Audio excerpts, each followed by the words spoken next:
Hello दोस्तों, good evening. तो कैसे हो आप सब? उम्मीद है आप सब बढ़िया होंगे, स्वस्थ होंगे और मस्त होंगे।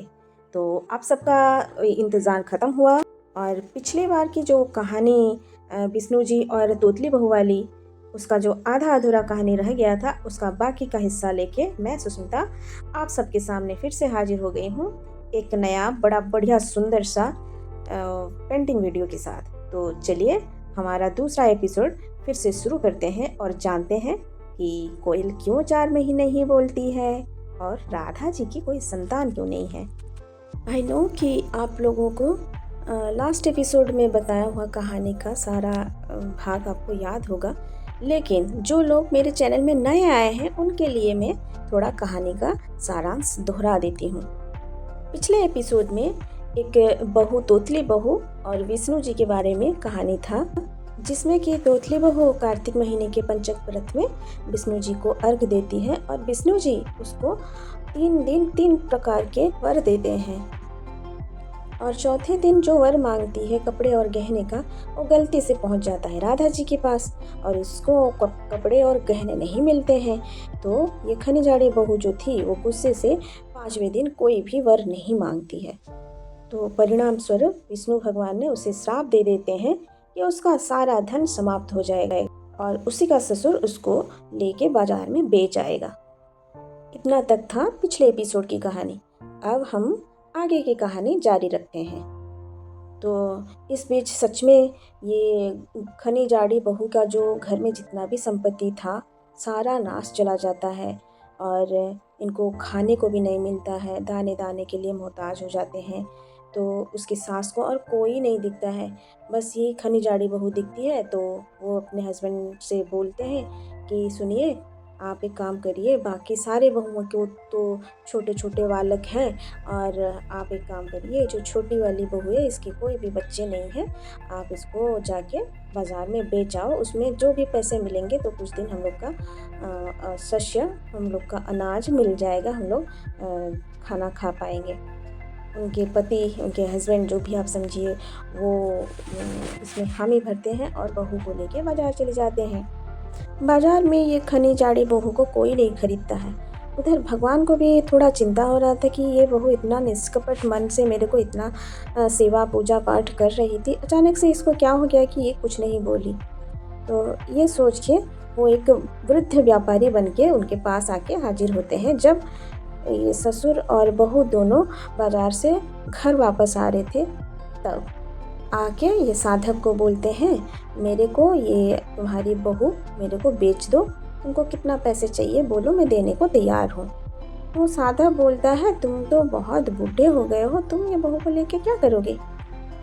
तो वो व्यवसायी रूपी जो भगवान थे वो बोल रहे हैं कि मैं वृद्ध होने को आ गया हूँ, मेरा घर में देखभाल करने के लिए कोई नहीं है, तो ये बहू को मैं ले जाऊँगा और ये मेरा सेवा करेगी, बाद में मेरा जितना भी धन संपत्ति होगा वो यही लेगी। तो उसके जो ससुर साधव वो बोलते हैं, ठीक है, लेकिन मैं 1 रुपये लूँगा, ये खनी बहू का मेरा, मैं 1 रुपये लूँगा। तो भगवान जी भी बोलते हैं, हाँ ठीक है, मैं 1 रुपये देने के लिए तैयार हूँ, तुम बस मेरे को ये बहू दे दो। फिर वो खनी बहू को वो भगवान लेके नंद बाबा के यहाँ पहुँच जाते हैं। नंद बाबा को बोलते हैं कि बाबा जी, आज से ये हमारे घर में रहेगी, हमारे जितने गायन हैं उनका सेवा करेगी और जब इसके घर की परिस्थिति सुधर जाएंगे तो ये अपने घर को लौट जाएगी। तो बाबा भी कुछ नहीं बोलते हैं और हामी भर के उनको घर में रख लेते हैं और रोज़ वो गाय लोगों का सब सेवा करती है। लेकिन भगवान को उनका प्रश्न का उत्तर अभी तक नहीं मिला था। तो वो जाके राधा जी से सहायता मांगते हैं और बोलते हैं, हे राधे, ये जब खनी बहू आपके यहाँ आएगी दूध लेने तो उससे पूछना कि ये जो चुप हो गई, हर दिन वर मांग रही थी मेरे से भगवान से और अचानक से वर क्यों नहीं मांगी, उसका कारण पूछिएगा थोड़ा। तो राधा जी भी बोलते हैं, हाँ ठीक है।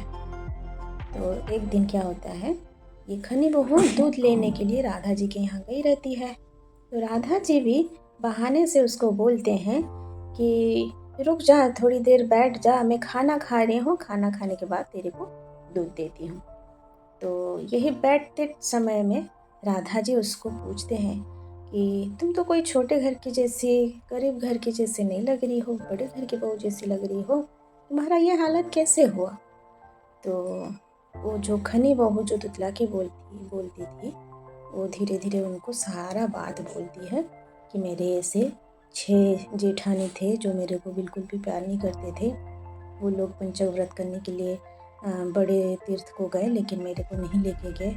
और मैं अपने घर के पोखर में अर्घ देती थी, भगवान को रोज़ कुछ ना कुछ मांगती थी और वो मेरे को देते थे। जब मैंने कपड़े और गहने मांगे तो बांसुरी में नाखून और बाल भर के भेज दिए, तो मेरे को गुस्सा आया और मैंने कुछ नहीं मांगा उनसे। उसकी वजह से भगवान ने मेरे को श्राप दे दिया। तो ये जो दरवाजे के किनारे खड़े होके भगवान जी सुन रहे थे, उनको अजीब लगा कि मैंने तो नाखून और बाल नहीं भेजे थे, लेकिन राधा जी समझ गई और तुरंत जो उनको बांसुरी में से कपड़े और गहने मिले थे वो लाके खनी और जाड़ी को दिखाने लगे कि देखो तो ये गहने और कपड़े तुम्हारे लिए थे जो शायद गलती से मेरे पास आ गए हैं। तो भगवान जी बोले कि कैसे, तुम्हारे पास कैसे आ गए? तो राधे बोल रहे हैं कि मेरे घर के आंगन में ये बांसुरी गिरा था और मैं समझी कि आप ही ने मेरे लिए भेजा है और इसलिए मैंने इसमें से सारे कपड़े और गहने निकाल के और निशानी के तौर पे बाल और नाखून उसमें भर दिए थे। तो कोयल को बुलाया गया, कोयल आई और कोयल को भगवान जी पूछे, कोयल तुमको तो बोला था मैंने कि खनी जाड़ी बहू को देना है गहने, तुमने राधा जी के यहाँ क्यों दिया? तो कोयल बोल रही है कि प्रभु जी मेरे को राधा रानी का संगीत जो सुन के अच्छा लगा, मैं थोड़ा नींद में चली गई थी और मेरे मुंह में जो बांसुरी था वो नीचे गिर गया था और मुझे पता नहीं चला। ये सुन के भगवान जी बहुत नाराज हुए और कोयल को श्राप दे दिया, जाओ तुम्हारा मुंह हमेशा बंद हो जाए, तुम कभी भी बोल ना पाओ। और राधा रानी को बोले कि तुम बिना सोचे समझे किसी का भी सामान उठा लिए हो अपना समझकर, इसलिए तुम हमेशा अपुत्रिक रहोगे, तुम्हारा कभी कोई बच्चा नहीं होगा। ये सुन के दोनों कोयल और राधा रानी भगवान जी से गुहार लगाए कि भगवान जो भी गलती हुआ है वो अनजाने में हुआ है, हम लोग जानबूझ के तो गलती नहीं किए हैं, इतना बड़ा सजा तो मत दीजिए, हे प्रभु हम दोनों को क्षमा कर दीजिए। लेकिन प्रभु जी तो श्राप दे चुके थे, तो इसलिए वो बोले मेरा दिया हुआ श्राप वापस तो नहीं हो सकता, लेकिन हाँ थोड़ा सरल किया जा सकता है। श्राप को सरल करते हुए कोयल को बोले तुम साल भर में सिर्फ 4 महीना ही बोल पाओगी, वो भी बसंत ऋतु में। और राधा रानी को बोले तुम अपुत्रिक भले रहो लेकिन हमेशा यौवन रहेगा तुम्हारा, तुम हमेशा चिर यौवना रहोगी, तुम कभी बुढ़ी नहीं होगी। और उधर जो तोतली बहू थी उसको बिना मांगे ही ढेर सारा वरदान वो दिए और बोले कि तेरा जितना भी धन संपत्ति था क्या चला गया था वो सारा दुगना तिगुना होके तेरे पास वापस आएंगे, जितने यश कीर्ति थे वो दुगना तिगुना होके तेरे पास आएंगे, तुम ऐश्वर्य भोग करोगे और तुम्हारे घर में तुम्हारा हर कोई मान सम्मान करेगा, अब तुम हमेशा खुश रहोगी। ये बोल के भगवान जी वहाँ से चले गए और इस तरह सारे खुशहाल ज़िंदगी जीने लगे। ये तो थे पौराणिक कारण, लेकिन कोयल 4 महीने बोलने का कारण, वैज्ञानिक कारण अलग भी है। वो 4 महीने इसलिए बोलती है क्योंकि वो गाना गा के अपने साथी को बुलाती है। ऐसे ही बहुत सुंदर सुंदर बहुत सारे कहानियाँ हमारे सनातन धर्म के, बहुत सारे ऐसे कथाएँ हैं जो हम लोगों को पता ही नहीं है। मैं अपने चैनल में ये ड्राइंग के साथ साथ ऐसे ही मज़ेदार कहानियों को लेके आपके सामने हाजिर होती रहूँगी, इसलिए आप हमेशा मेरे चैनल को सब्सक्राइब करके रखें और बेल आइकन को दबा के रखिए ताकि जब भी मैं नया कोई कहानी और पेंटिंग वीडियो लेके आऊँ तो सबसे पहले नोटिफिकेशन आपको पहुँचे। और ऐसे ही हम हर बार एक नया कहानी को एक्सप्लोर करेंगे, उसके विषय में जानेंगे, मज़े करेंगे।